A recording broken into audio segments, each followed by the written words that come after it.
السلام عليكم ورحمة الله وبركاته. الحمد لله حمد الشاكرين، والصلاة والسلام على سيد المرسلين نبينا وحبيبنا وإمامنا محمد بن عبد الله وعلى آله وصحبه ومن سار على نهجه واهتدى بهداه إلى يوم الدين. أما بعد، فعن أبي حفص عمر بن الخطاب رضي الله تعالى عنه قال: قال رسول الله صلى الله عليه وسلم: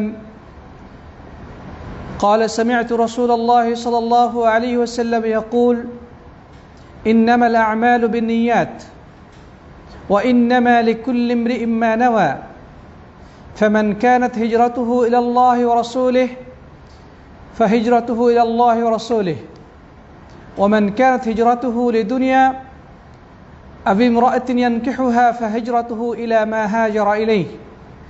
متفق عليه. যাবতীয় প্রশংসা, গুণগান, হামদ এবং তারিফ সেই মহান রাজাধিরাজ আল্লাহ সুবহানাহু ওয়া তাআলার নিমিত্তে পেশ করছি, যে মহান আল্লাহ সুবহানাহু ওয়া তাআলা আমাদেরকে ইসলামী শরিয়া কোর্স 2021-এর আজকের এই দ্বিতীয় দিনে অনলাইন ভিত্তিক এই প্ল্যাটফর্মে ক্লাস করার উদ্দেশ্যে সমবেত হওয়ার তৌফিক দান করেছেন। এই জন্য আমরা সকলেই সেই মহান রব্বুল আলামিনের দরবারে হৃদয়ের গহীন থেকে কালিমাতুশ শুকর তথা কৃতজ্ঞতা বাণী উচ্চারণ করি। সকলেই পড়ি আলহামদুলিল্লাহ। অতঃপর অবারিত সালাত এবং সালাম বর্ষিত হোক সর্বকালের সর্বশ্রেষ্ঠ মহামানব, জাতি, ধর্ম, বর্ণ, গোত্র নির্বিশেষে সকল মানুষের অনুসরণীয় এবং অনুকরণীয় মহান আদর্শ খাতামুন নবিয়্যিন, সর্বশেষ এবং সর্বশ্রেষ্ঠ নবী এবং রাসূল, আল্লাহর পক্ষ থেকে প্রেরিত দূত প্রিয় নবী মুহাম্মদ রাসূলুল্লাহ সাল্লাল্লাহু আলাইহি ওয়াসাল্লামের প্রতি আমরা হৃদয়ের গহীন থেকে সকলেই সালাত ও সালাম পেশ করি। সকলেই পড়ি সাল্লাল্লাহু আলাইহি ওয়াসাল্লাম।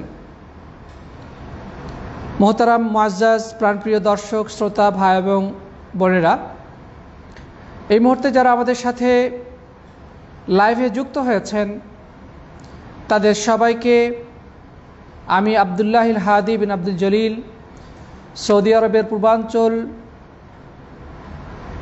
পূর্বাঞ্চলে অবস্থিত জুবাইল শহর থেকে জানাচ্ছি অনেক অনেক প্রীতি, শুভেচ্ছা এবং মোবারকবাদ। সেই সাথে দোয়া করছি দয়াময় আল্লাহ রাব্বুল ইজ্জাত ওয়াল জালাল যেন আমাদের এই সবাইটুকুকে জ্ঞানার্জনের জন্য কবুল এবং মঞ্জুর করে নেন। যেই জ্ঞান অর্জন করে আমরা আমাদের প্র্যাকটিক্যাল লাইফে, আমাদের বাস্তব জীবনে প্রয়োগ ঘটিয়ে আখিরাতে আমরা মুক্তি অর্জন করার পথনির্দেশ খুঁজে পাব। আল্লাহ রাব্বুল আলামিন আমাদেরকে সেই তৌফিক দান করেন, আল্লাহুম্মা আমিন। প্রিয় দর্শক, শ্রোতা, ভাই বন্ধুগণ, আমরা আমাদের ইসলাম শিক্ষা তথা শরিয়া কোর্সের আজকের এই দ্বিতীয় ক্লাসে আমরা সেই বিখ্যাত হাদিসুন নিয়াহ তথা উমর ইবনে খাত্তাব রাদিয়াল্লাহু তাআলা আনহু কর্তৃক বর্ণিত নিয়ত সংক্রান্ত হাদিসটির বাকি অংশ আলোকপাত করার বা এই সম্পর্কে আলোচনা করার চেষ্টা করব। আল্লাহ রাব্বুল আলামিন যদি আমাদেরকে তৌফিক দান করেন, আল্লাহুম্মা আমিন।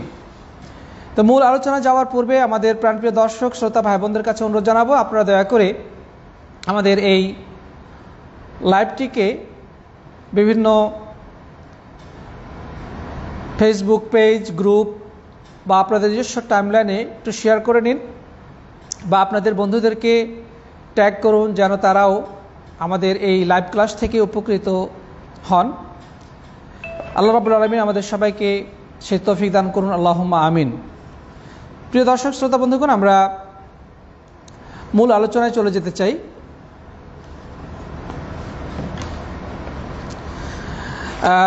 আমরা গত ক্লাসে আমাদের এই হাদিস ক্লাসের প্রথম হাদিস তথা নিয়ত সংক্রান্ত হাদিসের মূল আরবি, তার তর্জমা এবং হাদিসে বর্ণনাকারী সাহাবী ওমর ইবনুল খাত্তাব রাদিয়াল্লাহু তাআলা আনহু এর সম্পর্কে সামান্য কিছু আলোকপাত করেছিলাম। এরপরে নিয়ত সংক্রান্ত যে হাদিসটি, হাদিসের গুরুত্ব এবং এর ব্যাপকতা সম্পর্কে আমরা সামান্য আলোকপাত করেছিলাম। ইনশাআল্লাহ আজকে হাদিসের মূল ব্যাখ্যার দিকে আমরা অগ্রসর হব, আল্লাহ রাব্বুল আলামিন যদি তৌফিক দান করেন, আল্লাহুম্মা আমিন। প্রিয় দর্শক শ্রোতা বন্ধুগণ, আমরা এই আলোচনাটাকে কয়েকটি পয়েন্টে ভাগ করে এগিয়ে যেতে চাই। প্রথমত হলো যে এই হাদিসটির সামগ্রিক অর্থ। রাসূল করিম সাল্লাল্লাহু আলাইহি ওয়াসাল্লাম বলেছেন, ইন্নামাল আমালু বিন্নিয়াত, যে সমস্ত আমল নিয়তের উপর নির্ভরশীল। ওয়া ইন্নামা লিকুল্লি ইমরিইম মা নাওয়া, এবং প্রত্যেকটি মানুষ তাই পাবে যা সে নিয়ত করে। অর্থাৎ মানুষের নিয়ত অনুযায়ী তার কর্মফল নির্ধারিত হবে। তার নিয়ত যদি শুদ্ধ হয় তাহলে তার আমলও শুদ্ধ হবে এবং সেই আলোকে নেকি অর্জিত হবে। আর যদি তার নিয়তের মধ্যে গরমিল থাকে, ত্রুটিপূর্ণ নিয়ত হয়, তাহলে নেকির পরিবর্তে তার আমল নামায় গুনাহ লিপিবদ্ধ করা হবে এবং তার ওই নেক কর্ম বা সেই আমল যেটি সে করেছে সেটা দ্বারা সে কোনোভাবেই উপকৃত হবে না, বেনিফিটেড হবে না, বরং এটি তার ধ্বংসের কারণ হয়ে দাঁড়াবে। এই জন্যে এই হাদিস থেকে নিয়তের যে অপরিহার্যতা, নিয়তের পরিশুদ্ধির গুরুত্বটি খুব সুন্দরভাবে এবং মজবুতভাবে প্রতিভাত হয়। তারপরে প্রিয় নবী সাল্লাল্লাহু আলাইহি ওয়াসাল্লাম দুইটি উদাহরণ দিয়েছেন যে ফামান কানাত হিজরাতুহু ইলাল্লাহি ওয়া রাসূলিহি ফাহিজরাতুহু ইলাল্লাহি ওয়া রাসূলিহি, যে কোনো ব্যক্তির যদি হিজরত হয় আল্লাহ এবং তার রাসূলের উদ্দেশ্যে, কোনো ব্যক্তি যদি তার ঘর বাড়ি, বাসস্থান, বসতভিটা, ব্যবসা বাণিজ্য, আত্মীয় স্বজন সব কিছুকে পরিত্যাগ করে আল্লাহ এবং রাসূলের নির্দেশকে বাস্তবায়ন করার জন্যে এবং তাদের ডাকে সাড়া দিয়ে সব কিছুকে পরিত্যাগ করে অন্যত্র হিজরত করে, তাহলে এর মর্যাদা, এর সওয়াব আল্লাহ রাব্বুল আলামিন হিজরত হিসেবে তার আমলনামে লিপিবদ্ধ করবেন।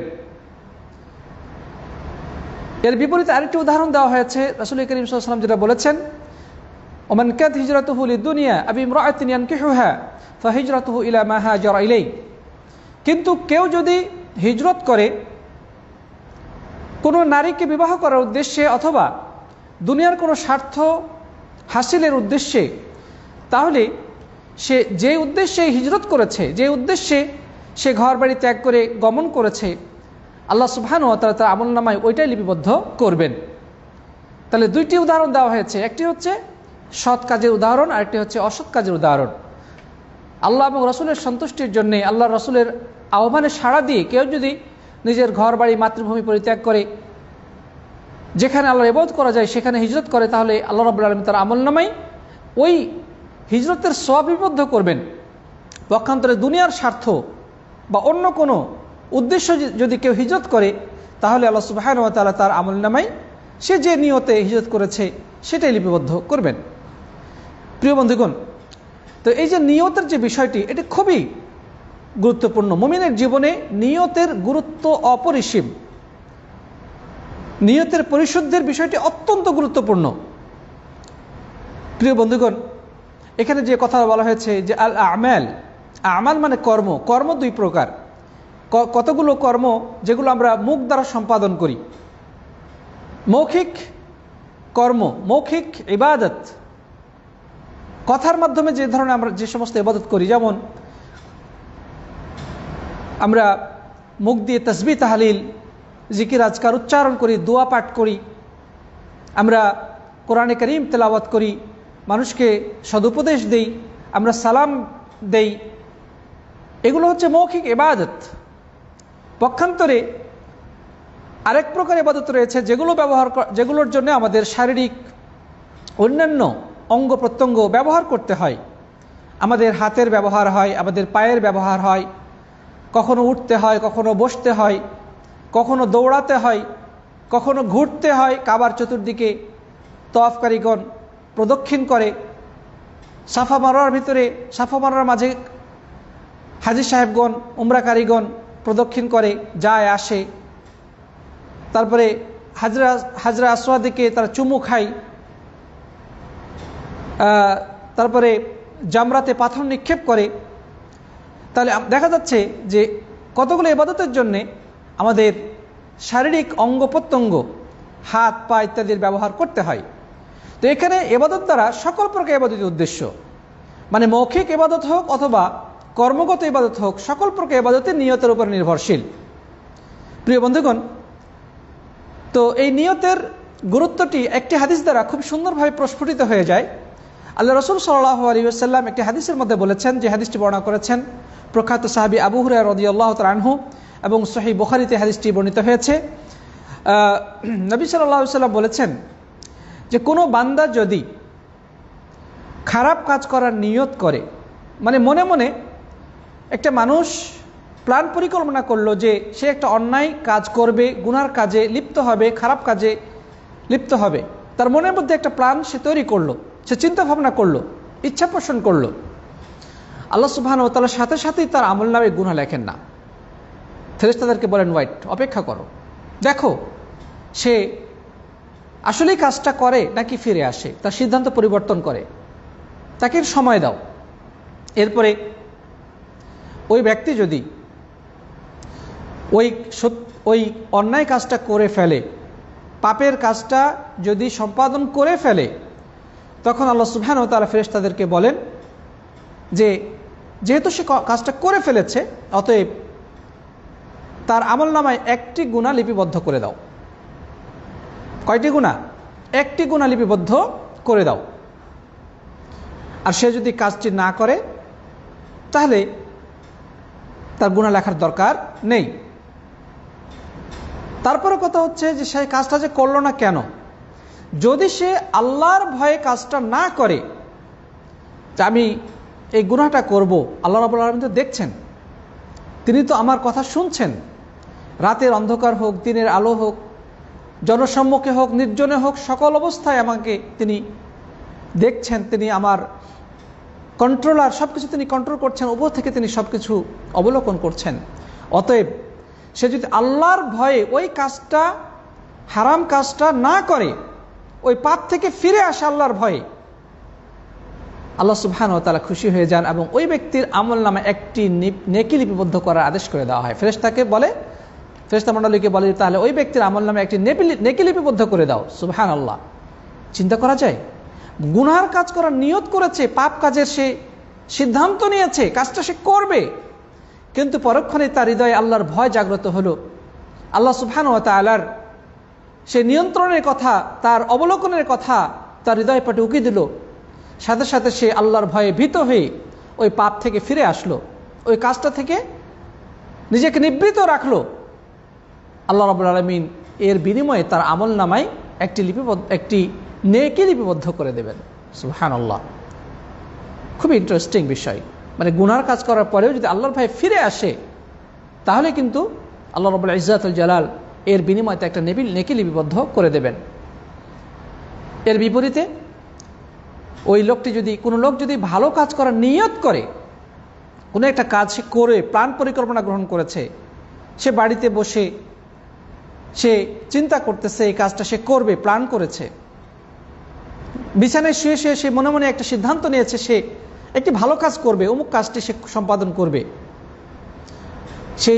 সে নিয়ত করার সাথে সাথে আল্লাহ সুবহানাহু ওয়া তাআলা ফেরেশতাদেরকে বলবেন যে ওই লোকটির আমলনামায় একটি নেকি লিপিবদ্ধ করে দাও। হাসানাতান কামিলা, মানে পূর্ণ নেকি লিপিবদ্ধ করে দাও। সে কাজটা এখনো করে নাই, শুধু নিয়ত করেছে, ভালো কাজ করার প্ল্যান পরিকল্পনা গ্রহণ করেছে, আল্লাহ সুবহানাহু ওয়া তাআলা তার আমলনামায় একটি পূর্ণ নেকি লিপিবদ্ধ করে দেবেন, ফেরেশতাদেরকে নেকি লেখার আদেশ করবেন। আর যখন সে কাজটা বাস্তবায়ন করবে, যখন সে কাজটা সম্পাদন করবে, তখন তার নেকিটাকে বৃদ্ধি করা হবে 10 থেকে 700 বা তার থেকেও বেশি, 10 গুণ থেকে 700 গুণ, কারো 10 গুণ, কারো 20 গুণ, কারো 30, কারো 50, কারো 100, 200, 500, 700, 1000 বা আরো বেশি আল্লাহ সুবহানাহু ওয়া তাআলা ওই ব্যক্তির নেকি বৃদ্ধি করে দেবেন। এটা নির্ভর করতেছে তার কাজের কোয়ালিটির উপরে, তার নিয়তের পরিশুদ্ধির উপরে, তার নিয়তটা কত সুন্দর ছিল এবং সে কতটা আন্তরিকতার সাথে কাজটাকে সম্পাদন করেছে, তার উপরে ভিত্তি করে তার ওই সৎকর্মের নেকিটাকে বৃদ্ধি করে দেবেন। 10 গুণ থেকে শুরু হবে, 10, 20, 30, 50, 100, 200, 500, 700, 1000 বা তার থেকে আরো বেশি। সুবহানাল্লাহ ওয়া বিহামদিহি। খুবই উৎসাহব্যঞ্জক হাদিস। এই হাদিসটি সহিহ বুখারীতে বর্ণিত হয়েছে, সহিহ মুসলিমে অন্যভাবে এই হাদিসটি বর্ণিত হয়েছে। মান হাম্মা বিহাসানাতিন ফালাম ইয়ামালহা কুতিবাত লাহু হাসানাহ, যে কোনো ব্যক্তি যদি সৎকর্ম করার নিয়ত করে, হাম্মা দৃঢ়ভাবে মনের মধ্যে ইচ্ছা পোষণ করে, তাহলে আল্লাহ সুবহানাহু ওয়া তাআলা একটা নেকি লিপিবদ্ধ করে দেবে, যদিও সে আমলটি না করে। ওমান হাম্মা বিহাসানাতিন ফাআমিলাহা কুতিবাত লাহু 10 ইলা 700 দি'ফ, আর যদি সে কাজটা করে তাহলে তার নেকিটাকে বৃদ্ধি করা হবে 10 থেকে 700 গুণ। ওমান হাম্মা বিসাইয়্যাতিন ফালাম ইয়ামালহা লাম তুকতাব, আর যদি গুনার কাজ করার নিয়ত করে কিন্তু সে কাজটা না করে, তাহলে কিন্তু গুনাহটা লিপিবদ্ধ করা হবে না। আর যদি সেটা করে ফেলে তাহলে একটি গুনাহ লিপিবদ্ধ করা হবে। পার্থক্যটা কি বোঝা যাচ্ছে? নেকির কাজ করলে, নেকির কাজ করার নিয়ত করার সাথে সাথে আল্লাহ সুবহানাহু ওয়া তাআলা একটা পূর্ণ সওয়াব লিপিবদ্ধ করে দেবেন, এবং সেটা যদি করে তাহলে সেটা এর সওয়াব 10 থেকে 700 বা তার থেকে বেশি পরিমাণে বৃদ্ধি করে আল্লাহ সুবহানাহু ওয়া তাআলা তার আমলনামা লিপিবদ্ধ করবেন। এর বিপরীতে গুনার কাজ করার সে নিয়ত করেছে, নিয়ত করার সাথে সাথে কিন্তু গুনাহ লেখা হয় না। সে যদি না করে তাহলে আর গুনাহ লেখা হবে না। পরক্ষণে যদি সে আল্লাহর ভয়ে কাজটা না করে তাহলে কিন্তু আল্লাহ সুবহানাহু ওয়া তাআলা গুনাহ লেখা পরিবর্তে বরং নেকি লিপিবদ্ধ করে দেবেন। আর যদি কাজটা সে করে ফেলে তাহলে একটি গুনাহ লেখা হবে, সেখানে 10টি গুনাহ লেখা হবে না, বা 20টি বা 700 গুনাহ লেখা হবে না, একটি গুনাহ লেখা হবে। তারপরেও গুনাহ যদি লেখা হয়ও আল্লাহ সুবহানাহু ওয়া তাআলা ফেরেশতাদেরকে বলবেন যে তাকে সুযোগ দাও, সে জীবনের যে কোনো মুহূর্তে সে তার গলায় মৃত্যুর গড়গড়া আসার আগ পর্যন্ত সময় তাকে দেওয়া হলো। এই দীর্ঘ সময়ের মাঝে যখনই সে তার সেই অতীত জীবনের ভুলটা বুঝতে পেরে অপরাধবোধ তার ভিতরে জাগ্রত হয় এবং আল্লাহর কাছে খাঁটিভাবে তওবা করে নেয়, আল্লাহ সুবহানাহু ওয়া তাআলা সেটা মুছে দেবেন। তিনি কতটা দয়ালু, কতটা রহমানুর রহিম। হাদিসে আছে ইন্নাল্লাহা ইয়াকবালু তাওবাতাল আবদি মা লাম ইউগরগির, আল্লাহ রাব্বুল আলামিন বান্দার তওবা কবুল করবেন যতক্ষণ পর্যন্ত তার গলায় মৃত্যুর গড়গড়া না আসে। প্রিয় বন্ধুগণ, সুতরাং আমাদের যেটা করণীয়, হতাশার কোনো কারণ নেই। আমাদের জীবনে অসংখ্য অগণিত পাপাচার রয়েছে। হয়তোবা জীবনের দীর্ঘ সময় আমরা অন্ধকারে অলিতে গলিতে ঘুরে বেরিয়েছি, অসংখ্য অন্যায় পথে আমাদের জীবনকে অতিবাহিত করেছি, আল্লাহর নাফরমানি করেছি, আল্লাহর অসন্তুষ্টিমূলক কাজে আমরা নিজেদেরকে হারিয়ে ফেলেছিলাম। কিন্তু জীবনের যে কোনো মুহূর্তে আমার বয়স যাই হোক না কেন, আমি যেহেতু এখনো বেঁচে আছি, আমার এখনো তওবার সুযোগ আছে। আল্লাহ তাআলা আমাদেরকে ডাক দিয়ে বলছে, তুবু ইলাল্লাহি জামিআন আইয়ুহাল মুমিনুন, হে ইমানদারগণ তোমরা সকলেই আল্লাহর কাছে তওবা করো। রিটার্ন টু আল্লাহ, আল্লাহর কাছে ফিরে আসো, নিজের ভুল তুলে ধরো, তিনি ক্ষমা করে দেবেন। সুবহানাল্লাহি ওয়া বিহামদিহি। প্রিয় বন্ধুগণ, তাহলে এই হাদিস থেকে আমাদের নিয়তের বিষয়টি খুবই চমৎকারভাবে প্রস্ফুটিত হয় আমাদের সামনে, যে একটা মানুষ ভালো কাজ করার নিয়ত করলে সাথে সাথে নেকিটা লিপিবদ্ধ হয়ে যায়, কিন্তু গুনার কাজ করলে আল্লাহ সুবহানাহু ওয়া তাআলা গুনাহ লেখেন না যতক্ষণ পর্যন্ত সে কাজটা বাস্তবায়ন না করে। আল্লাহ তাআলা আমাদের সবাইকে সবসময় ভালো কাজের নিয়ত করার তৌফিক দান করেন এবং সেটাকে যেন আমরা বাস্তবায়ন করতে পারি। আল্লাহ সুবহানাহু ওয়া তাআলা আমাদের সেই তৌফিক এনায়েত করেন, আল্লাহুম্মা আমিন। প্রিয় বন্ধুগণ, এ পর্যায়ে আমরা যেটা বলবো সেটা হচ্ছে ইন্নামাল আমালু বিন্নিয়াত, আই সিহহাতুল আমাল। আলেমগণ যেটা বলেছেন যে আমলের উপর নির্ভরশীল মানেটা কি, আমলের শুদ্ধতা নির্ভর করতেছে, আমলটা আল্লাহর কাছে গৃহীত হবে কিনা, আমলটা সহি হলো কিনা, এটা নির্ভর করতেছে নিয়তের উপরে। প্রিয় বন্ধুগণ, সুতরাং আমাদের এই বিষয়টি খুব ইম্পর্টেন্ট। ইমাম বুখারী রাহিমাহুল্লাহ এই জন্যই তিনি সহিহ বুখারীর সর্বপ্রথম এই নিয়তের হাদিসটি উল্লেখ করেছেন, কারণ তিনি একটা বিশাল কাজ হাতে নিয়েছেন। তিনি প্রিয় রাসূল সাল্লাল্লাহু আলাইহি ওয়াসাল্লামের হাদিস সংকলন করবেন, উম্মার জন্য একেবারে বিশুদ্ধ হাদিসগুলো তিনি সংকলন করবেন। এই ক্ষেত্রে তার নিয়তটা কি হবে? যদি আল্লাহ সন্তুষ্টি অর্জন করা তার নিয়ত হয়ে থাকে, তবে তো তার এই পরিশ্রম, তার এই চেষ্টা সাধনা আল্লাহর কাছে গ্রান্টেড হবে, গৃহীত হবে। আর যদি এই নিয়তের মধ্যে ত্রুটি থাকে, যদি মানুষের প্রশংসা পাওয়া, মানুষ তাকে বড় মুহাদ্দিস বলবে, মানুষ তাকে বড় আলেম বলবে, মানুষ তার তাকে বাহবা জানাবে, এই উদ্দেশ্য যদি থেকে থাকে, তাহলে তার সবকিছুই পণ্ডশ্রম হয়ে যাবে, সবকিছুই বৃথা হয়ে যাবে। আল্লাহ রাব্বুল আলামিনের দরবারে এর সামান্যতম মূল্য থাকবে না। এই জন্য তিনি নিজের নফসকে নসিহত করার উদ্দেশ্যে এই নিয়তের হাদিস দ্বারাই তার সহিহুল বুখারী কিতাবটি সূচনা করেছেন। এবং অন্যান্য ওলামায়ে কেরাম তারাও এই নিয়তের হাদিস দ্বারা তাদের কিতাব সূচনা করেছেন, তাদের কিতাব লিখেছেন। বহু আলেমগণ তাদের বইয়ের শুরুতে এই হাদিসটি উল্লেখ করেছেন। প্রিয় সাথী বন্ধুগণ, তারপরে এখানে যেটা বলা হয়েছে যে ওয়া ইন্নামা লিকুল্লি ইমরিইন মা নাওয়া, মানুষ প্রত্যেকটি তার নিয়ত অনুযায়ী তার কর্মফলের অধিকারী হবে, তাকে তার কর্মফল দেওয়া হবে তার নিয়ত অনুযায়ী। প্রিয় বন্ধুগণ, দেখেন এখানে একটা অত্যন্ত গুরুত্বপূর্ণ হাদিস আমরা উল্লেখ করব, যে হাদিসটিতে এই নিয়তের বিষয়টি আরও চমৎকারভাবে ফুটে উঠছে। যে রাসূল করিম সাল্লাল্লাহু আলাইহি ওয়াসাল্লাম হাদিসে বলেছেন, আবু কাবশা আনমারি রাদিয়াল্লাহু তাআলা আনহু থেকে বর্ণিত, তিনি বলেন যে রাসূল করিম সাল্লাল্লাহু আলাইহি ওয়াসাল্লাম বলেছেন যে দুনিয়া 4 শ্রেণী মানুষের জন্য। এক প্রকার মানুষ হচ্ছে আল্লাহ রাব্বুল আলামিন যাদেরকে অর্থ সম্পদ দান করেছেন, পাশাপাশি দ্বীনের জ্ঞান দান করেছেন। যাদেরকে সম্পদ আছে, পাশাপাশি আল্লাহ সুবহানাহু ওয়া তাআলা তাদেরকে ইলম দান করেছেন, কোরআন এবং সুন্নাহর বিশুদ্ধ ইলম আল্লাহ রাব্বুল আলামিন তাকে দান করেছেন। তার কাছে ইলমও আছে, দুনিয়াবি অর্থ সম্পদ, টাকা পয়সাও আছে, তার প্রপার্টিজ, পাশাপাশি তার নলেজ, দুই ধরনেরই নিয়ামত আল্লাহ রাব্বুল আলামিন তাকে দান করেছে। তো এই ব্যক্তির হাতে দুই ধরনের নিয়ামত আছে, দুনিয়াবি সম্পদ, একটা হচ্ছে ইলমে ওয়াহি, ইলমে শরীয়ত, শরীয়তের জ্ঞান রয়েছে।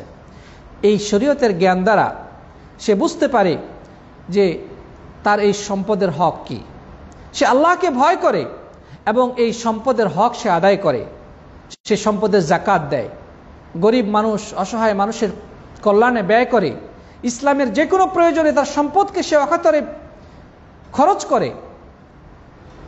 তাহলে সম্পদ আছে, পাশাপাশি আল্লাহ সুবহানাহু ওয়া তাআলা যেহেতু জ্ঞান দিয়েছে, সে জ্ঞানের আলোকে তার সম্পদের হক কি সেটা সে জানে এবং সে আলোকে সে কাজ করে। ইসলামের প্রয়োজনে, গরিব অসহায় মানুষের কল্যাণে এবং নানা দুর্গত মানুষের দুর্যোগপূর্ণ মুহূর্তে পাশে গিয়ে দাঁড়ায়, নানাভাবে সে মানুষকে সাহায্য সহায়তা করে, যাকাত দেয়, সাদাকা দেয়, মসজিদ নির্মাণ করে, মাদ্রাসা তৈরি করে, এতিমদের দায়িত্ব গ্রহণ করে, আলেমদের এলেম চর্চার ব্যবস্থা করে, লাইব্রেরি প্রতিষ্ঠা করে, নানাভাবে তার সম্পদকে সে কল্যাণকর কাজে, মানুষের কল্যাণে, গরিব অসহায় মানুষের কল্যাণে ব্যয় করে। এই হচ্ছে সর্বশ্রেষ্ঠ ব্যক্তি। আল্লাহ সুবহানাহু ওয়া তাআলা তাকে ইলমও দিয়েছেন, সম্পদও দিয়েছেন। আর দ্বিতীয় শ্রেণীর মানুষ হচ্ছে আল্লাহ রাব্বুল আলামিন তাকে ইলম দিয়েছেন, সে একজন আলেম, আল্লাহ রাব্বুল আলামিন তাকে প্রচুর জ্ঞান দিয়েছেন, কিন্তু দুনিয়াবি সম্পদ থেকে তাকে বঞ্চিত করেছেন। তার কাছে দুনিয়াবি সম্পদ নেই, কিন্তু এই ব্যক্তিটি মনে মনে চিন্তা করে, হায় আমার যদি সম্পদ থাকতো, আমার যদি প্রচুর টাকা পয়সা থাকতো, তাহলে ওই প্রথম ব্যক্তি আল্লাহ যাকে জ্ঞানও দিয়েছেন, সম্পদ দিয়েছেন, তার মতো আমিও অকাতরে ইসলামের জন্য, মানবতার কল্যাণে, গরিব অসহায় মানুষের কল্যাণে আমি আমার সম্পদকে বিলিয়ে দিতাম।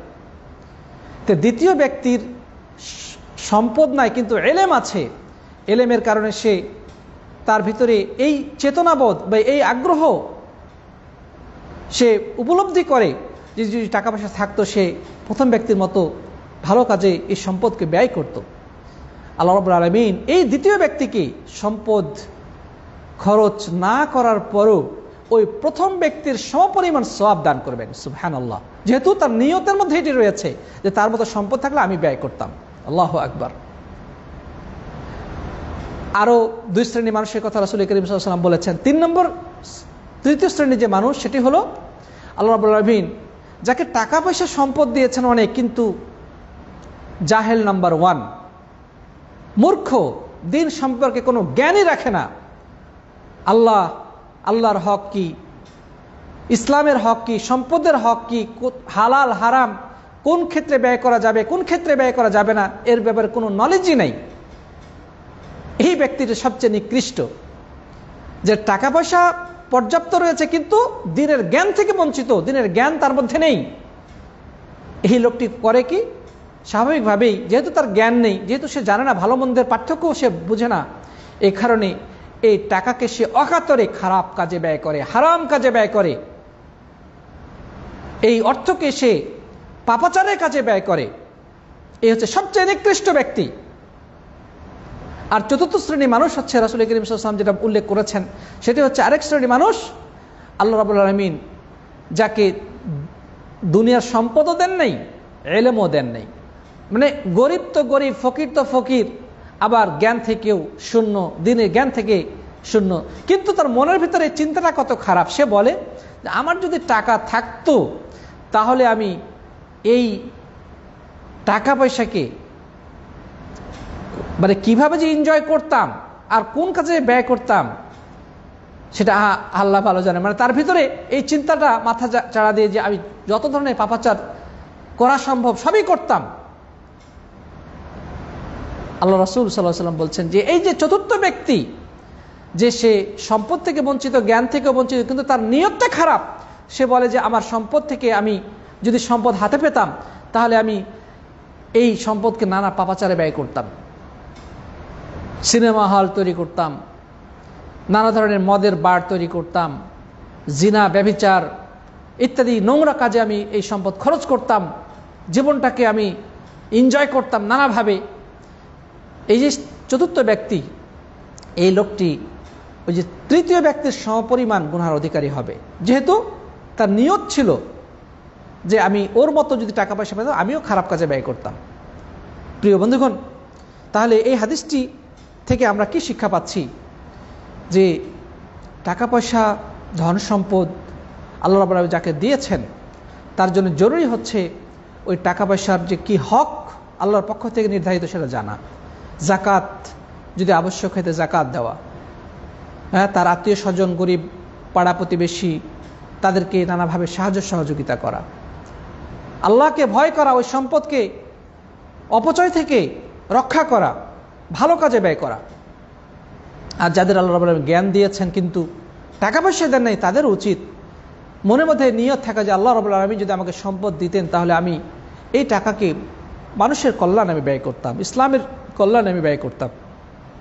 এই নিয়তের কারণে আল্লাহ রাব্বুল ইজ্জত ওয়াল জালাল টাকা পয়সা দান না করার পরেও, সম্পদ খরচ না করার পরেও তাকে ওই প্রথম ব্যক্তির সমপরিমাণ সওয়াব দান করবেন। আল্লাহু আকবার। কিন্তু যাদের নিয়ত খারাপ, যে টাকা পয়সা আমার হাতে থাকলেই হতো, দেখতা কিভাবে আমি টাকা উড়াইতাম, এই নিয়ত যদি থাকে তাহলে এই নিয়তের কারণেই ওই ব্যক্তি গুনার কাজে টাকা পয়সা ব্যয় করার সুযোগ না পাওয়ার পরেও এর দ্বারা গুনাহ অর্জন করবে এবং সমপরিমাণ গুনার অধিকারী হবে ওই ব্যক্তির সমপরিমাণ যে ব্যক্তি অজ্ঞতাবশত দিনের জ্ঞান শূন্য থাকার কারণে সে অন্যায় পথে টাকা খরচ করে চলেছে। প্রিয় বন্ধুগণ, এটি তিরমিজিতে বর্ণিত হয়েছে এবং শেখ আলবানী হাদিসটিকে সহিহ বলেছেন। সুতরাং এই হাদিস থেকেও আমাদের কাছে নিয়তের গুরুত্বটা, যে আমাদের অভ্যন্তরীণ যে একটা বিষয় আমরা যা চিন্তা করি, এই চিন্তার বিষয়টির মানে সঠিকভাবে পরিচালনা করার গুরুত্বটা স্পষ্ট হয়। আমাদের কোন ধরনের নিয়ত রাখা উচিত এবং কোন ধরনের চিন্তা ভাবনা আমাদের করা উচিত। সাথী বন্ধুগণ, তারপরের পয়েন্টে আমরা যেতে চাই। এখন আমরা যেটা বলবো সেটা হচ্ছে যে হিজরত সম্পর্কে। রাসূল করিম সাল্লাল্লাহু আলাইহি ওয়াসাল্লাম বলেছেন, যে ব্যক্তি আল্লাহ ও রাসূলের উদ্দেশ্যে হিজরত করবে, আল্লাহ রাব্বুল আলামিন আল্লাহ ও রাসূলের দিকে হিজরত করার নেকি তার আমলনামায় লিপিবদ্ধ করবেন। এটা একটা উদাহরণ। ইবনে রাজব আল হাম্বলী রাহিমাহুল্লাহ বলেছেন যে হিজরতের দ্বারা একটা উদাহরণ দেওয়া হয়েছে মাত্র, এটা অন্যান্য সকল ইবাদতের ক্ষেত্রে প্রযোজ্য। প্রিয় বন্ধুগণ, হিজরতের একটা উদাহরণ, যদি অন্যান্য দান সাদকা বলেন সালাত, হাজ, যা কিছুই হোক না কেন, যত প্রকার ইবাদত সবই এই ইবাদতের অন্তর্ভুক্ত। যে কেউ যদি আল্লাহর সন্তুষ্টির জন্য হজে যায়, তাহলে হজের সওয়াব তার আমলনামায় লিপিবদ্ধ করা হবে। কেউ যদি হজে যায়, তাকে মানুষ হাজী সাহেব বলবে, মানুষ তাকে প্রশংসাকারী, মানুষ তার প্রশংসা করবে, তাকে মানুষ ভালো মানুষ, তাকে সবাই ভালো মানুষ বলবে, তাহলে কিন্তু আমলনামায় ওইটা লিপিবদ্ধ করা হবে। প্রিয় বন্ধুগণ, তাহলে এটি একটি উদাহরণ রাসূল করিম সাল্লাল্লাহু আলাইহি ওয়াসাল্লাম আমাদের সামনে উপস্থাপন করেছেন হিজরতের ব্যাপারটি। যাই হোক, যেহেতু হিজরত শব্দটি এখানে এসেছে, আমরা বলবো যে হিজরতটা মানে কি, হিজরত বলতে কি বোঝায়। হিজরত শব্দের শাব্দিক অর্থ হচ্ছে পরিত্যাগ করা। পরিত্যাগ করা মানে কেউ যদি আল্লাহর সন্তুষ্টির উদ্দেশ্যে কোনো খারাপ কাজ পরিত্যাগ করে, এটাকেও হিজরত বলা হয়। আল মুহাজিরু মান হাজারা নাফসাহু আম্মা নাহাল্লাহ আও কামা ক্বালা আলাইহিস সালাম। নবী সাল্লাল্লাহু আলাইহি ওয়াসাল্লাম বলেছেন যে মুহাজির তো ওই ব্যক্তিকেও বলা হয় যে আল্লাহর নিষিদ্ধকৃত বস্তু থেকে নিজেকে নিবৃত রাখে। তো যাই হোক, শাব্দিক দৃষ্টিকোণ থেকে হিজরত মানে হচ্ছে পরিত্যাগ করা। সুতরাং আল্লাহর নাফরমানি থেকে নিজেকে নিবৃত রাখলে বা হারাম কাজকে পরিত্যাগ করলেও সেও কিন্তু, তাকেও হাদিসের ভাষায় মুহাজির বলা হয়েছে। কিন্তু এখানে পারিভাষিকগত হিজরত উদ্দেশ্য, আর সেটা কি, সেটা হচ্ছে যেই এলাকায় বা যেই দেশে, যেই সমাজে আল্লাহর দ্বীন পালন করা সম্ভব হয় না নানা কারণে, যেই সমাজে, যেই এলাকায়, যে দেশে আল্লাহর দ্বীন বাস্তবায়ন করা সম্ভব হয় না, আল্লাহ রাব্বুল আলামিনের দ্বীনকে অনুসরণ করা সম্ভব হয় না, মানুষ জুলুম নির্যাতন করে, নানাভাবে তাকে বাধাগ্রস্ত করে এবং তাকে এই দ্বীন থেকে সরিয়ে দেওয়ার জন্যে সর্বান্তকরণের চেষ্টা করা হয়, এমন এলাকা পরিত্যাগ করে ছেড়ে যদি এমন দেশে চলে যাওয়া বা এমন এলাকায় যে ঘর বাড়ি বাড়ানো বা এমন সমাজে চলে যাওয়া যেখানে গিয়ে আল্লাহ রাব্বুল আলামিনের ইবাদত সহজে সুন্দরভাবে করা যায়, বাধাহীনভাবে যেখানে আল্লাহ সুবহানাহু ওয়া তাআলার ইবাদত করা যায়, এটাকেই ইসলামের পরিভাষায় হিজরত বলা হয়। তাহলে যদি কোনো ব্যক্তি এমন দেশে বসবাস করে যেই দেশে আল্লাহর ইবাদত করা সম্ভব হয় না, সেখানে নানাভাবে তাকে সরকারি আইন কানুন, সামাজিকতা নানাভাবে তাকে বাধা দেয় আল্লাহর বিধান পালন করতে, তাহলে তার জন্য আবশ্যক হচ্ছে ওই দেশ ছেড়ে, ওই এলাকা ছেড়ে বা ওই সমাজ ছেড়ে এমন দেশে চলে যাওয়া, এমন এলাকায় গমন করা, এমন পরিবেশে যে বসবাস করা যেখানে গিয়ে সে নির্বিঘ্নে আল্লাহ সুবহানাহু ওয়া তাআলার ইবাদত করার সুযোগ পায়। ইসলামের পরিভাষায় এটাকেই হিজরত বলা হয়েছে। প্রিয় সাথী বন্ধুগণ, আল্লাহ রাসূল সাল্লাল্লাহু আলাইহি ওয়াসাল্লাম মক্কায় জন্মগ্রহণ করেছেন। মক্কায় দীর্ঘ 40টি বছর অতিবাহিত করেছেন। তার জীবনের সোনাঝরা দিনগুলো, তার সেই যৌবনের সোনালী অধ্যায়, তিনি মক্কার অলিতে গলিতে, মক্কার বাতাসে, জমিনে তিনি অতিক্রান্ত করেছেন, অতিবাহিত করেছেন। কিন্তু যখনই তিনি আল্লাহর পক্ষ থেকে নবুয়তের দায়িত্ব প্রাপ্ত হলেন, আল্লাহর পক্ষ থেকে তার কাছে নবুয়ত প্রদান করা হলো এবং বলা হলো, এই চতুর্দিকে যেভাবে মানুষ আজকে মূর্তি পূজায় হাবুডুবু খাচ্ছে, আল্লাহর নাফরমানিতে আজকে মানুষ নিমজ্জিত, আল্লাহর বিধানকে ভুলে তারা শয়তানের দাসত্বে নিজের জীবনকে উৎসর্গ করেছে, তুমি তাদের কাছে আল্লাহর পক্ষ থেকে ওহীর বার্তা নিয়ে হাজির হও, তোমাকে যে আদেশ করা হয় সেই আদেশ তুমি তাদের কাছে পৌঁছে দাও। ফাসদা বিমা তুমার, হে নবী, তোমাকে যে আদেশ করা হয় সেটা তুমি প্রকাশ্যে তাদের কাছে ঘোষণা দিয়ে দাও। আল্লাহ রাসূল সাল্লাল্লাহু আলাইহি ওয়াসাল্লাম আল্লাহর পক্ষ থেকে প্রেরিত ওহীর বার্তাকে গণমানুষের কাছে পৌঁছাতে শুরু করলেন। পথে ঘাটে প্রান্তরে, বাজারে মেলায়, হজের মৌসুমে জনে জনে গণমানুষের কাছে তিনি আল্লাহর পক্ষ থেকে ওহীর বার্তা পৌঁছাতে শুরু করলেন। তিনি সর্বত্র প্রথমে যে দাওয়াত দিতে শুরু করলেন সেটা হচ্ছে, ইয়া আইয়ুহান নাস কুলু লা ইলাহা ইল্লাল্লাহ তুফলিহু, হে মানুষেরা তোমরা বলো যে আল্লাহ ছাড়া সত্য কোনো উপাস্য নেই, ইবাদত পাওয়ার হকদার আর কেউ নেই। তোমরা এই কথার স্বীকৃতি প্রদান করো, এটা ঘোষণা করো, তাহলে তোমরা সফলতা অর্জন করবে, তোমরা ধ্বংসের হাত থেকে রক্ষা পাবে। কিন্তু এই দাওয়াতটার কি মর্মার্থ আরবের মূর্তি পূজারী মুশরিকরা ভালোভাবে বুঝতে পেরেছিল। তারা বুঝতে পেরেছিল যে লা ইলাহা ইল্লাল্লাহ এই কথাটা স্বীকৃতি দেওয়া মানে তাদের মূর্তি পূজার এই যে ট্রেডিশন তাদের সমাজে প্রচলিত রয়েছে, তারা যে দিন রাত মূর্তি পূজায় লিপ্ত থাকে, মূর্তিকে খুশি করার জন্যে চেষ্টা করে, সমস্ত মূর্তি থেকে তাদেরকে দূরে সরে যেতে হবে, তাদেরকে এই মূর্তির কাছে মাথা নত করা থেকে দূরে সরে যেতে হবে, এই মূর্তি বাপদাদার সেই প্রচলিত রীতিকে পরিত্যাগ করতে হবে। তারা সেটা গভীরভাবে উপলব্ধি করেছিল। তাই তো তারা প্রিয় নবী সাল্লাল্লাহু আলাইহি সাল্লামের বিরোধিতা শুরু করলো। যেই যুবক মক্কার সকলের কাছে অত্যন্ত স্নেহভাজন, ভালোবাসার পাত্র, বিশ্বস্ত যুবক হিসেবে পরিচিত ছিলেন, যাকে তারা নাম দিয়েছিল আল আমিন, সেই আল আমিন তাদের কাছে এখন চক্ষুশূলে পরিণত হলো, শত্রুতে পরিণত হলো। তাকে তারা নানাভাবে লাঞ্ছিত করতে শুরু করলো, চতুর্দিকে তার ব্যাপারে বদনাম রটাতে শুরু করলো এবং তাকে দুনিয়া থেকে চিরবিদায় করে দেওয়ার জন্য নানা ষড়যন্ত্রের জাল পাকাতে শুরু করলো। পরিস্থিতি এমন হয়ে দাঁড়ালো যে মক্কার সেই চেনা অলিগলি যেন তার কাছে অপরিচিত হয়ে গেল। মনে হয় যে মক্কার সেই পরিচিত মুখগুলো সবাই তার দুশ্মন। তবে আল্লাহ সুবহানাহু ওয়া তাআলা কিছু সৌভাগ্যবান ব্যক্তিকে তার সঙ্গী হিসেবে মিলিয়ে দিলেন। আবু বকর রাদিয়াল্লাহু তাআলা, ওমর, উসমান, এইভাবে অনেক আল্লাহ সুবহানাহু ওয়া তাআলার জিন্দাদিল সাহাবায়ে কেরামকে প্রিয় নবী সাল্লাল্লাহু আলাইহি ওয়াসাল্লামের সঙ্গী হিসেবে মিলিয়ে দিলেন। তারাও আল্লাহ রাসূলের দাওয়াতকে কবুল করলেন, ইসলাম কবুল করে তারা এই কাফেলাকে ভারী করতে শুরু করলেন।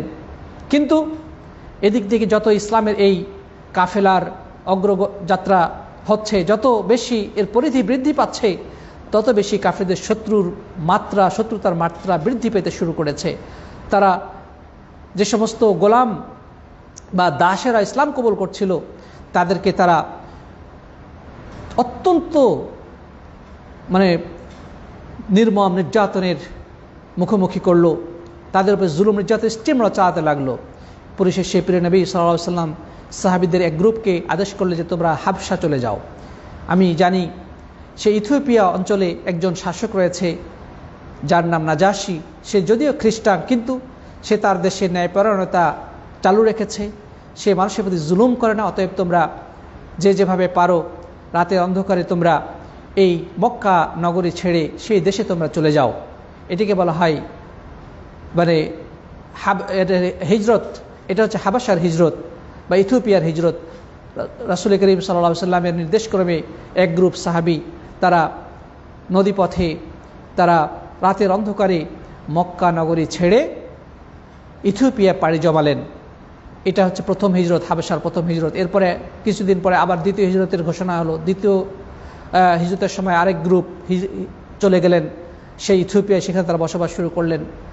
প্রিয় বন্ধুগণ, তাহলে ইসলাম পালন করতে গিয়ে কাফিরদের শত্রুতার মুখোমুখি হয়ে জুলুম নির্যাতনে স্টিম লড়াই তারা সহ্য করতে না পেরে পরিশেষে তারা তাদের সেই পরিচিত মানুষগুলোকে ছেড়ে, আত্মীয় স্বজনকে ছেড়ে, তাদের বসত ভিটা, তাদের ঘর বাড়ি, তাদের ব্যবসা বাণিজ্য, তাদের গচ্ছিত সমস্ত সম্পদকে ফেলে দিয়ে, মক্কায় ফেলে দিয়ে তারা দিনকে বাঁচানোর জন্য, নিজের জীবনকে বাঁচানোর জন্যে তারা একে একে দুইবার ইথিওপিয়া হিজরত করেছিলেন।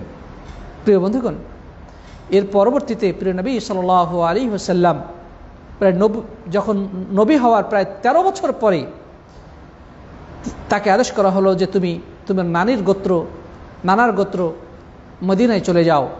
আল্লাহ রাসূল সাল্লাল্লাহু আলাইহি ওয়াসাল্লাম তিনি সেখানে তার আগে দূত পাঠিয়েছিলেন। তিনি আগে থেকেই মুসআব বিন উমার রাদিয়াল্লাহু তাআলা আনহু সেখানে গিয়ে মানুষকে ইসলামের দাওয়াত দিতেন। পরিশেষে সেখানে একটা পরিবেশ যখন তিনি বুঝতে পারলেন যে সেখানে তারা আশ্রয় দেবে প্রিয় নবী সাল্লাল্লাহু আলাইহি ওয়াসাল্লামকে, তখন তিনিও হিজরত করলেন। তিনি সব এই মক্কায় তার বসত বাড়ি, বাপদাদার ঘর বাড়ি সব কিছুকে ছেড়ে তিনিও হিজরত করলেন এবং সাহাবীদেরকে আদেশ করলেন তোমরাও একে একে সবাই মদিনায় চলে আসো। যে সমস্ত সাহাবীগণ মক্কা নগরী ছেড়ে, তাদের জন্মভূমি ছেড়ে মদিনায় হিজরত করেছিলেন তাদেরকে বলা হয় মুহাজির। আর মদিনার যে সমস্ত প্রাণ খোলা ইতিহাসের পাতায় যাদের নাম স্বর্ণাক্ষর লিপিবদ্ধ থাকবে তারা হচ্ছেন আনসারি সাহাবিগণ। তারা আনসারি মানে হচ্ছে সাহায্যকারী। তারা তাদের হৃদয়কে খুলে দিয়ে সেই মক্কা থেকে খালি হাতে পালিয়ে যাওয়া মুহাজিরদেরকে তারা হৃদয়ে জড়িয়ে নিলেন, তারা বুকে জড়িয়ে নিলেন এবং তাদের এলাকায় তাদের বাড়িতে তারা তাদেরকে আশ্রয় প্রদান করলেন। এই হচ্ছে মুহাজির এবং আনসার। তো আল্লাহ রাসূল সাল্লাল্লাহু আলাইহি ওয়াসাল্লাম পরবর্তীতে হিজরতের 8 বছর পরে সেই সাহাবাদেরকে নিয়ে আবার তিনি মক্কায় এসে তার বাপদাদার সেই ঘর বাড়ি যেখান থেকে তাদেরকে তাড়িয়ে দেওয়া হয়েছিল আবার সেটা তার দখল করলেন, যেটাকে মক্কা বিজয় হিসেবে যেটা ইতিহাসে সুপরিচিত। তো যাই হোক, আল্লাহ রাসূল সাল্লাল্লাহু আলাইহি ওয়াসাল্লাম মক্কা বিজয়ের পরে ঘোষণা করলেন লা হিজরাতা বা'দাল ফাতহ, মক্কা বিজয়ের পরে আর মক্কা থেকে মদিনায় হিজরত করার প্রয়োজন নেই, মানে আর হিজরত চলবে না, হিজরত শেষ। কিন্তু এর আগ পর্যন্ত সাহাবায়ে কেরাম যারা এই মক্কায় থাকা তাদের জন্য কষ্টকর হয়ে যাচ্ছিল, তারা একে একে সব মক্কা থেকে মদিনায় হিজরত করেছিলেন। প্রিয় বন্ধুগণ,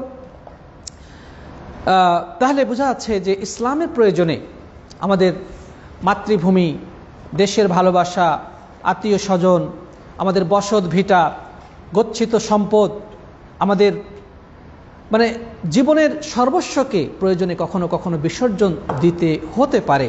এটা হিজরত। এই হিজরত কিন্তু এখন পর্যন্ত চালু আছে এবং থাকবে ভবিষ্যতেও।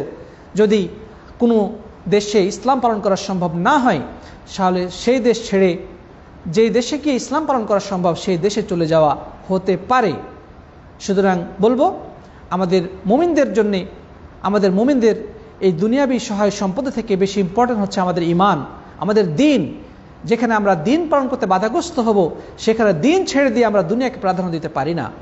প্রয়োজনে আমরা দুনিয়াকে ছেড়ে দিতে পারবো, কিন্তু দ্বীনকে আমরা ছাড়তে পারবো না। সুতরাং প্রিয় বন্ধুগণ, আমরা বলবো যে আজকে আমরা যারা সামান্য স্বার্থের কারণে দ্বীনকে আমরা ছেড়ে দিচ্ছি, আমরা সামান্য মানুষ কি বলবে, মানুষে আমাদের হয়তো বা একটু কেউ খারাপ কথা বলবে বা একটু টেরা চোখে তাকাবে বা একটু আড় চোখে তাকাবে, এই কারণেই আমরা আজকে দিন পালন করতে কতটা অজুহাত দেখাচ্ছি, অজুহাত দাঁড় করাচ্ছি। আমরা পর্দা করি না, মানুষে কি বলবে, দাঁড়িয়ে রাখতে চাই না, হয়তো মানুষে কিছু একটা বলবে তার ব্যাপারে, টাকলুর উপরে কাপড় করলে সমাজ হয়তো অন্যদিকে তাকাবে ইত্যাদি। এই সামান্য মানুষের কটু কথা, মানুষের এই ভ্রুকুঞ্চিত দৃষ্টি, এগুলোর কারণে আজকে আমরা দিনকে আমরা সঠিকভাবে ফলো করি না বা আমরা ছাড় দিয়ে চলি। অথচ সাহাবায়ে কেরাম রাদিয়াল্লাহু তাআলা আনহুম আজমাইন তারা তাদের সব কিছুকে বিসর্জন দিয়েছিলেন শুধু দ্বীনের জন্যে।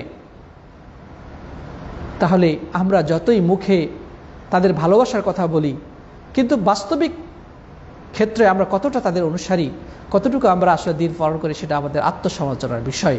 আল্লাহ রাব্বুল আলামিন আমাদেরকে তৌফিক দান করুন, আল্লাহুম্মা আমিন। প্রিয় বন্ধুগণ, নিয়ত সম্পর্কে আরও কয়েকটি কথা বলবো, তারপর ইনশাআল্লাহ আমাদের ক্লাস শেষ হয়ে যাবে আজকে।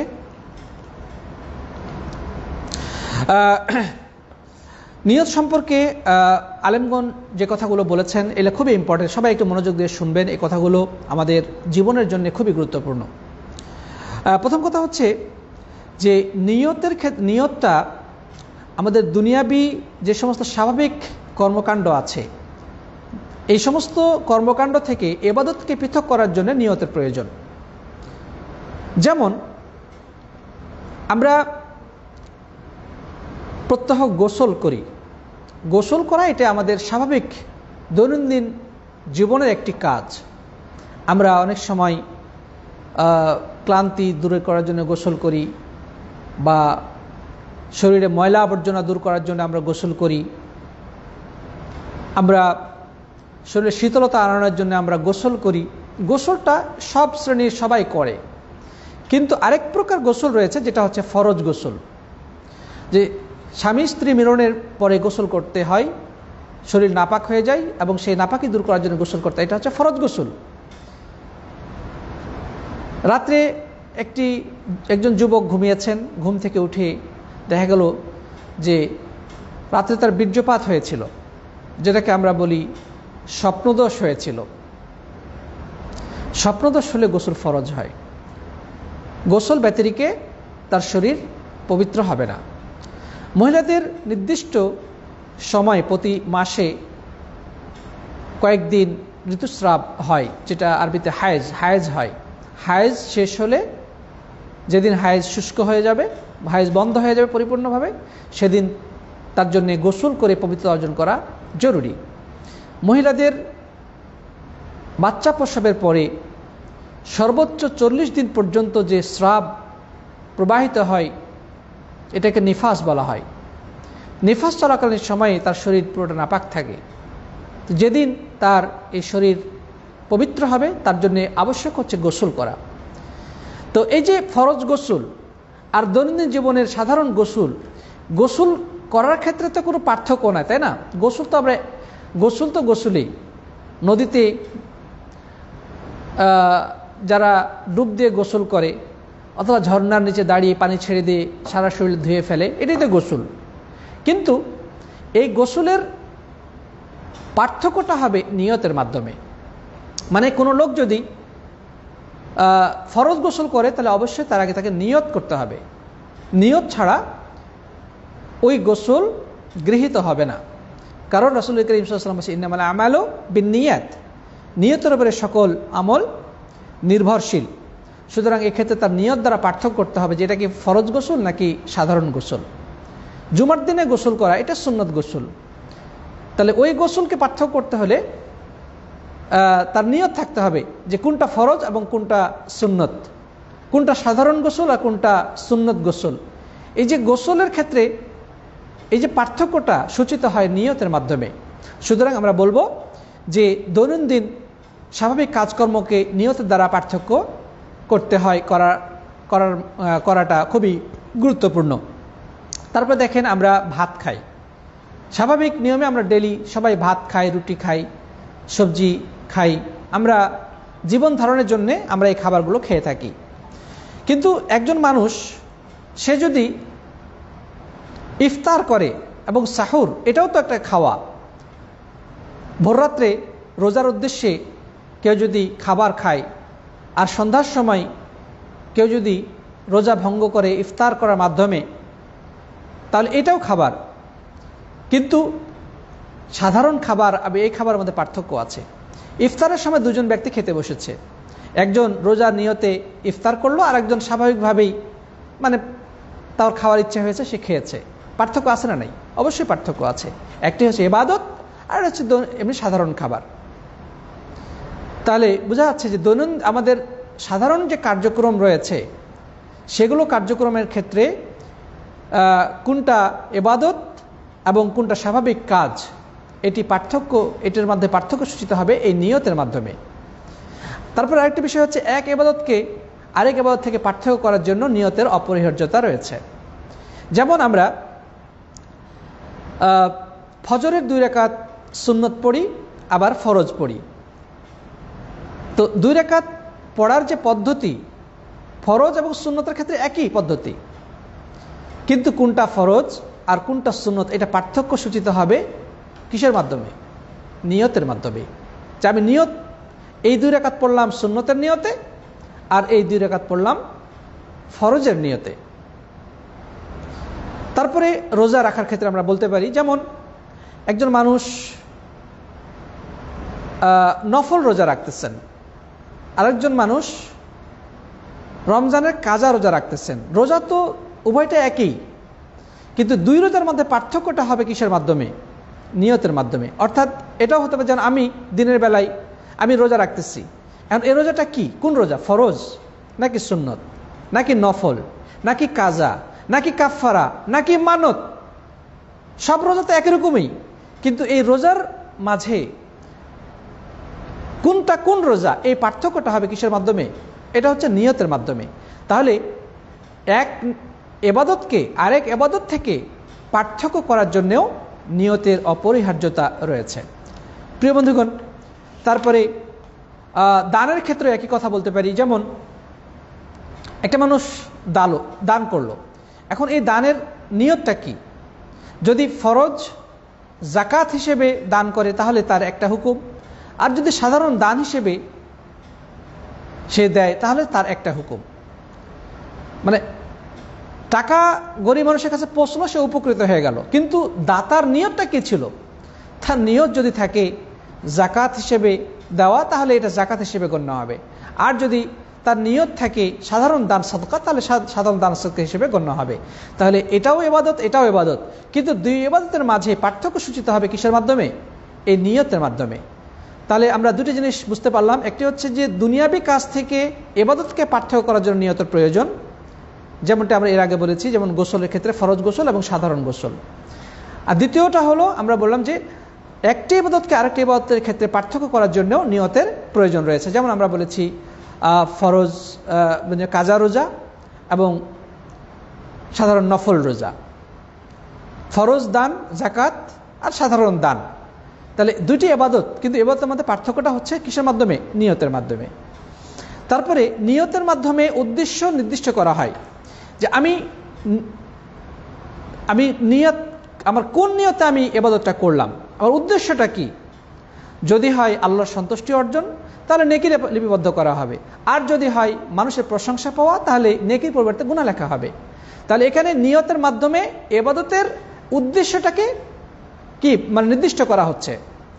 একজন মানুষ দান করলো, আমাদের গ্রামে গঞ্জে চেয়ারম্যান সাহেবরা ভোটের আগে বিভিন্ন জায়গায় ত্রাণ দেয়, এটা দান করে, এটা ওটা করে।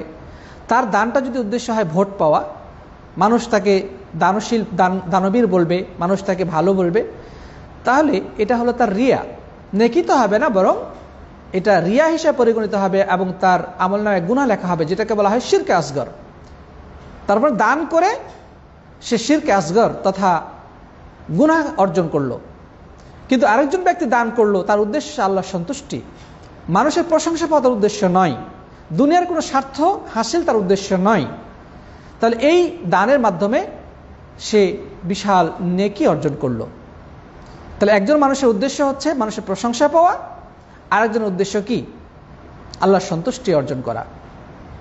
প্রিয় সাথী বন্ধুগণ, কারি সাহেব কেরাত পড়তেছেন, কারি সাহেবের কেরাত যদি উদ্দেশ্য হয় আল্লাহ সুবহানাহু ওয়া তাআলার আল্লাহ রাব্বুল আলামিনের নেকি অর্জন করা, আল্লাহ তাআলা আমাকে পড়তে বলেছেন, আমি পড়ছি এবং এতে সওয়াব রয়েছে, তাহলে তার এই কেরাতের মাধ্যমে সে সওয়াবের অধিকারী হবে। পক্ষান্তরে তার নিয়ত যদি থাকে যে তার কেরাতের সুললিত সুমধুর সুরে মানুষ বিমোহিত হবে, তাকে খুব আন্তর্জাতিক মানের কারি বলবে, তার প্রশংসা চতুর্দিকে ছড়িয়ে পড়বে, চতুর্দিকে তার নাম, পত্রিকায় তার নাম আসবে, তাহলে তার এই কেরাত তার ধ্বংসের কারণে পরিণত হবে। তাহলে বোঝা যাচ্ছে যে কেরাত দুটেই একরকম, কিন্তু এই উদ্দেশ্যটা কি, সেই উদ্দেশ্যটা মানে পার্থক্য সূচিত হয় নিয়তের মাধ্যমে। প্রিয় বন্ধুগণ, এরপর আমরা বলবো যে নিয়ত বলতে কি বোঝায় এবং মুখে উচ্চারণ করার নিয়ত কি। এটা খুবই মুখে উচ্চারণ করার নিয়তের বিধান কি, খুবই ইম্পর্টেন্ট বিষয়। নিয়ত শব্দের অর্থ হচ্ছে ইচ্ছা পোষণ করা। কোনো কাজ করার জন্য দৃঢ় ইচ্ছা পোষণ করাকে নিয়ত বলা হয়। ইমাম নওয়াবী রাহিমাহুল্লাহ বলেছেন, আজমুল কলবি আলা ফি'লি শাই, কোনো কাজ করার জন্য মনে মনে দৃঢ় ইচ্ছা পোষণ করা, এটাকে কি বলা হয়? নিয়ত বলা হয়। সাথী বন্ধুগণ, তাহলে এটা হচ্ছে শাব্দিক অর্থে নিয়ত। আর পারিভাষিক অর্থে কি? পারিভাষিক অর্থ হচ্ছে মানে যে কোনো আল্লাহর সন্তুষ্টি অর্জন করার জন্যে মনের মধ্যে কোনো একটা ইবাদত করার দৃঢ় ইচ্ছা পোষণ করা, এটাকে নিয়ত বলা হয়। এই জন্য আলেমগণ বলেছেন যে আন-নিয়াতু হিয়া আজমুল কলবি আলা ফি'লি শাই, নিয়ত হচ্ছে কোনো কাজ করার জন্য মনে মনে দৃঢ় ইচ্ছা পোষণ করা। ওয়া মাহাল্লুহা আল কলব, নিয়তের স্থান হইতেছে কলব বা হৃদয়। কারণ মানুষ অন্তরেই ইচ্ছা পোষণটা করে। ইচ্ছা পোষণ কোথায় করে? অন্তরে। হৃদয়ে যখন কোনো কিছুর প্রাণ পরিকল্পনা তৈরি করে, সেটাই হচ্ছে নিয়ত। তাহলে এই নিয়তের স্থান কোথায়? অন্তর। নিয়তের স্থান হইতেছে অন্তর। তারপরে ওয়াত-তালাফফুযু বিন-নিয়্যাতি বিদআহ ওয়াত-তালাফফুযু বিহা বিদআহ, আর মুখ দিয়ে উচ্চারণ করা এটি হচ্ছে বিদআত। তার মানে নিয়তের বিষয়টা হলো অন্তরের সাথে সম্পৃক্ত, এটা মুখের সাথে সম্পৃক্ত নয়। কেউ যদি মনের মধ্যে নিয়ত করে, প্ল্যান পরিকল্পনা করে, এটি নিয়ত বলা হবে। কিন্তু মুখে যখন উচ্চারণ করা হবে তখন আর সেটা নিয়ত থাকলো না, সেটা কথায় পরিণত হলো। তো হাদিসে বলা হয়েছে ইন্নামাল আমালু বিন্নিয়াত, সমস্ত আমল নির্ভর করতেছে নিয়তের উপরে। সমস্ত আমল নির্ভর করতেছে নিয়তের উপরে। আর নিয়তটা হবে কোথায়? হৃদয়ে, অন্তরে। নিয়ত মুখে উচ্চারণের বিষয় নয়। আমাদের সমাজে 5 ওয়াক্ত ফরজ নামাজের জন্যে আলাদা আলাদা নিয়ত শেখানো হয়। আমাদের ওই গ্রামের মক্তবগুলিতে বাচ্চাদেরকে এখন পর্যন্ত নিয়ত শেখানো হয়, এবং সে বেহেশতি জোহরের মধ্যে এখন পর্যন্ত ওই নিয়তের নিয়ত লেখা আছে। আর সেখান থেকে মানুষ আজকে ফজরের নামাজের নিয়ত, জোহরের নিয়ত, আসরের নিয়ত, মাগরিবের নিয়ত, তারপরে সুন্নত নিয়ত, জুমার নামাজের নিয়ত, জানাজার নামাজের নিয়ত, এই রোজার নিয়ত ইত্যাদি নানা প্রকার নিয়ত শেখানো হচ্ছে। এখন পর্যন্ত মানুষ সেগুলো আমল করে চলেছে। এবং ওই নাওয়াইতোয়ান এই নাওয়াইতোয়ান শিখাতে শিখাতে মানুষের জীবনের অর্ধেক, বহু মানুষ এমন আছে যারা এই নাওয়াইতোয়ান শেখা নাই বলে নামাজ পড়ে না। কয় যে নামাজ পড়েন না কেন? বলছে এখন পর্যন্ত নিয়তই শেখানো হয় নাই, নিয়ত শিখতে পারি নাই।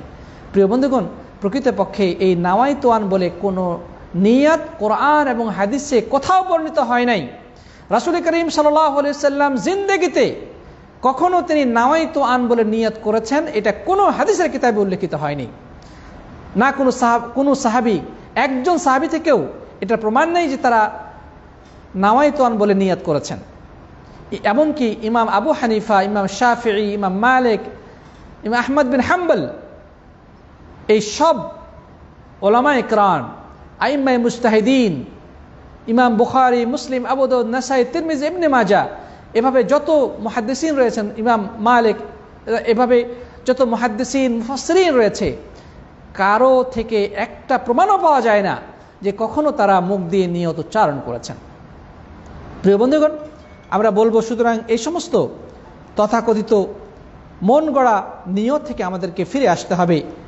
রাসূল করিম সাল্লাল্লাহু আলাইহি ওয়াসাল্লাম বলেছেন, মান আমিলা আমালান লাইসা আলাইহি আমরুনা ফাহুয়া রাদ্দুন, যে ব্যক্তি এমন আমল করলো যে ব্যাপারে আমার কোনো নির্দেশনা নেই, যে ব্যাপারে আমার কোনো আদেশ নেই, যে ব্যাপারে আমার পক্ষ থেকে কোনো গাইডলাইন দেওয়া হয় নাই, সেটাই প্রত্যাখ্যাত, সেটাই বিদআত। তিনি আরো বলেছেন, ইয়াকুম মুহদাসাতিল উমুর ফাইন্না কুল্লা মুহদাসাতিন বিদআহ ওয়া কুল্লা বিদআতিন দালালা ওয়া কুল্লা দালালাতিন ফিন্নার। তোমরা সতর্ক হয়ে যাও, সাবধান হয়ে যাও দ্বীনের মধ্যে নিত্য নতুন আবিষ্কার থেকে, কারণ দ্বীনের মধ্যে আবিষ্কৃত প্রতিটি নতুন জিনিসই হচ্ছে গোমরাহি, আর প্রতিটি গোমরাহির পরিণতি হচ্ছে জাহান্নাম।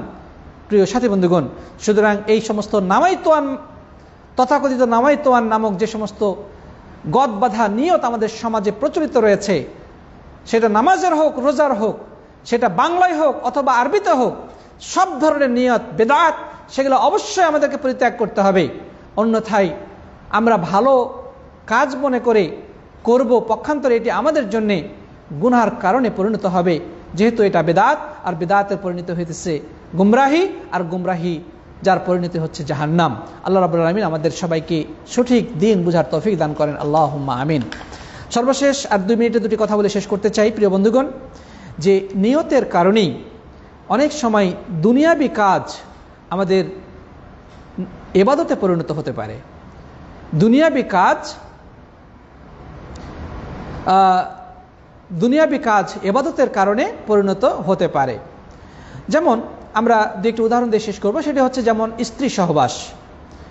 দেখেন, প্রত্যেকটি প্রাপ্তবয়স্ক মানুষের ভিতরে আল্লাহ সুবহানাহু ওয়া তাআলা জৈবিক চাহিদা দিয়েছেন। প্রত্যেকটি মানুষ তার জৈবিক চাহিদা পূরণের প্রয়োজন অনুভব করে, সে পুরুষ হোক অথবা নারী হোক, সে মুসলিম হোক অথবা কাফির হোক, সবার মধ্যে এই জৈবিক চাহিদা আছে, মানুষ মতো এই জৈবিক চাহিদা আছে। রাসূল করিম সাল্লাল্লাহু আলাইহি ওয়াসাল্লাম বললেন, অফি বুদি আহাদিকুম সাদাকাহ, তোমরা যদি তোমাদের স্ত্রীদের সাথে সহবাসে লিপ্ত হও, এর মাধ্যমে তোমাদের জৈবিক চাহিদা পূরণ করে, এতে সাদাকার সওয়াব রয়েছে। সাহাবাগণ আশ্চর্য হয়ে গেলেন যে হে আল্লাহ রাসূল, এটা কিভাবে সম্ভব? আমরা তো বা একজন ব্যক্তি স্ত্রীর সাথে সহবাসের মাধ্যমে তার জৈবিক চাহিদা পূরণ করে, তার প্রয়োজন পূরণ করে, এতে সোয়াবের কিভাবে সোয়াব হতে পারে? তখন প্রিয় নবী সাল্লাল্লাহু আলাইহি ওয়াসাল্লাম বললেন যে দেখো, সে যদি তার এই চাহিদাটাকে অন্যভাবে পূরণ করতে, তাহলে কি গুনাহ হতো না?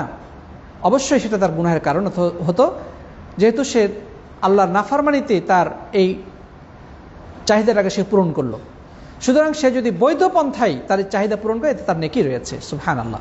তাহলে কাজটা যদিও দুনিয়াবি, মুসলিম অমুসলিম সবাই করে, কিন্তু শুধু নিয়তের কারণে আল্লাহ সুবহানাহু ওয়া তাআলা ওই ব্যক্তিকে, মুমিন ব্যক্তিকে সওয়াব দান করবেন, যেহেতু তার উদ্দেশ্য হচ্ছে সে নিজে পবিত্র থাকবে এবং তার স্ত্রীকে সে পবিত্র রাখবে। এর মাধ্যমে আল্লাহ সুবহানাহু ওয়া তাআলা তার নেকি লিপিবদ্ধ করে দেবেন। তারপর একটি হাদিসের মধ্যে রয়েছে, রাসূল করিম সাল্লাল্লাহু আলাইহি ওয়াসাল্লাম বলেছেন যে তুমি যদি তোমার সন্তান সন্ততি স্ত্রী পরিবারের জন্য টাকা পয়সা খরচ করো, তোমার যদি নিয়ত থাকে আল্লাহর সন্তুষ্টি, এতে তোমার সদকার সওয়াব হবে। এমনকি তোমার যদি স্ত্রীর মুখে খাবার তুলে দাও, এতেও তোমাদের জন্য সদকার সওয়াব রয়েছে। প্রিয় সাথী বন্ধুগণ, ইমাম নওয়াবী রাহিমাহুল্লাহ বলেছেন যে একজন মানুষ তার মুখে, স্ত্রীর মুখে খাবার তুলে দেয় প্রেমের টানে বা তার প্রতি আকর্ষণের কারণে, একে অপরের প্রতি ভালোবাসার কারণে স্ত্রীর মুখে খাবার তুলে দেয়, তাহলে কাজটি হয়তো বা দুনিয়াবি, হয়তো বা দেখা গেছে দিন মানে না এমন ব্যক্তিও তার স্ত্রীকে ভালোবাসে, তাদের মাঝে মিল মহব্বত রয়েছে, তারা একে অপরের প্রতি রোমাঞ্চ অনুভব করে, তারা একে অপরের সাথে খুব ভালো সম্পর্ক।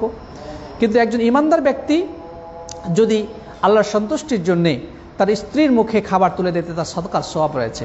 বাচ্চা কাচ্চার জন্য সে খরচ করতে সদকার সওয়াব রয়েছে। আল্লাহ যেন আমাদের সবাইকে হাদিসটি বোঝার তৌফিক দান করুন, আল্লাহুম্মা আমিন। তাহলে এখান থেকে কি বোঝা গেল যে ওয়া ইন্নামা লিকুল্লি ইমরিইন মা নাওয়া, মানুষ তার নিয়ত অনুযায়ী সওয়াবের অধিকারী হবে, নিয়ত অনুযায়ী সওয়াবের অধিকারী হবে। যাই হোক, আমরা আর কথা লম্বা করব না। এই হাদিস থেকে আমাদের কাছে আমাদের দুনিয়াবি বা ইবাদতের ক্ষেত্রে নিয়তের অপরিহার্যতা, নিয়তের পরিশুদ্ধতার বিষয়টি খুবই মজবুতভাবে, খুবই গুরুত্বের সাথে প্রমাণিত হয়েছে বলে আশা করি, এবং এটা অপরিহার্য। এই হাদিসটি এই জন্যে ইমাম বুখারী রাহিমাহুল্লাহ তার সহিহ বুখারী প্রথমে এনেছেন, এটা প্রয়োজনীয়তার বিষয়টি আমাদের কাছে প্রকাশ করার জন্যই। তাই আসুন আমরা এই নিয়ত সংক্রান্ত হাদিসটি আরও ভালোভাবে উপলব্ধি করার চেষ্টা করি, এবং এটা আমাদের জীবনের প্রত্যেকটা ক্ষেত্রে এই নিয়তের পরিশুদ্ধতার প্রতি গুরুত্ব আমরা আরোপ করি। এই নিয়তের মধ্যে গড়বিল যদি থেকে থাকে, তাহলে আমাদের ইবাদত বন্দেগীগুলো সবই ব্যর্থতায় পর্যবসিত হবে, অকেজো হবে, এটা কোনো কাজে লাগবে না। পক্ষান্তরে নিয়তের কারণেই আল্লাহ সুবহানাহু ওয়া তাআলা আমাদের দুনিয়াবী কাজকেও আমাদের নেকিতে পরিণত করে দেবেন। আল্লাহ রাব্বুল আলামিন আমাদের সবাইকে আমাদের নিয়তকে পরিশুদ্ধ করার তৌফিক দান করুন, এবং নিয়তের মধ্যে যদি ত্রুটি বিচ্যুতি থাকে, গড়মিল থাকে, তিনি যেন দয়া করে আমাদেরকে সেই ত্রুটিগুলোকে চিহ্নিত করে নিয়তকে আল্লাহর জন্য খালিস করার তৌফিক এনায়েত করেন। আল্লাহুম্মা আমিন। এতক্ষণ যারা আলোচনা শুনলেন সবাইকে অনেক অনেক ধন্যবাদ এবং মোবারকবাদ জানিয়ে আমরা আজকের ক্লাস সমাপ্ত করছি, এবং আমরা ইনশাআল্লাহ যেমনটি আগেও ঘোষণা করেছি, ইনশাআল্লাহ আমাদের পরবর্তী ক্লাস অনুষ্ঠিত হবে আগামীকাল বাদ দিয়ে তার পরের দিন ইনশাআল্লাহ। আপনাদের সবাইকে আমরা সেই ক্লাসে জয়েন থাকার জন্যে অনুরোধ জানিয়ে সবার সুস্বাস্থ্য এবং ঈমান সমৃদ্ধ জীবন কামনা করে আজকের মতো বিদায় নিচ্ছি। দেখা হবে ইনশাআল্লাহ আগামী ক্লাসে। জাযাকুমুল্লাহু খাইরান। হাদা ওয়া সাল্লাল্লাহু আলা নবিয়িনা মুহাম্মদ। সুবহানাকাল্লাহুম্মা ওয়া বিহামদিকা আশহাদু আল্লা ইলাহা ইল্লা আনতা আস্তাগফিরুকা ওয়া আতুবু ইলাইক। আসসালামু আলাইকুম ওয়া রাহমাতুল্লাহি ওয়া বারাকাতুহু।